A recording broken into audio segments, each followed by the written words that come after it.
ഇപ്പോഴത്തെ മോഡൽ ഇതായിരുന്നു റൗണ്ട് ആക്കാൻ പറ്റുമോ?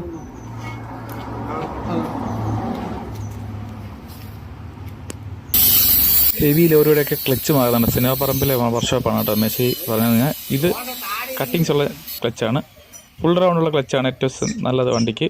ഇതെടുക്കുമ്പോൾ വണ്ടി ജെർക്ക് ചെയ്ത് ജമ്പ് ചെയ്യുമെന്നാണ് മെസ്സി പറഞ്ഞത്. അതുപോലെ ഇതാണ് ഇതിൻ്റെ ഇനി കഴിഞ്ഞിട്ട് ആ മെസ്സി നോക്കണം ആ ക്ലച്ചിൻ്റെ പ്രഷർ പ്ലേറ്റിൻ്റെ ഇതൊക്കെ അഡ്ജസ്റ്റ് ചെയ്യുന്നത് നോക്കണം കേട്ടോ. കാണുമ്പോൾ സിമ്പിളാണ്, പക്ഷേ മില്ലി വ്യത്യാസത്തിൽ അത് ചെക്ക് ചെയ്ത് കറക്റ്റ് ആക്കിയില്ലെങ്കിൽ ക്ലച്ച് കിട്ടത്തില്ല. പ്രഷർ പ്ലേറ്റ് അധികം പ്രശ്നമായിരിക്കും. ലോഡും വണ്ടിയല്ലേ, 14 പേര് വണ്ടിയാണ് കേട്ടോ. നമ്മുടെ ഭരണിക്കാവ് സിനിമാപ്പറമ്പിലെ മെസ്സിയാണ് കേട്ടോ. എല്ലാവർക്കും അറിയാവുന്നതായിരിക്കുമല്ലോ. ഓക്കെ, കണ്ടപ്പോൾ നോക്കി പുതിയ ക്ലച്ച് മാറുന്നത് കാണുക.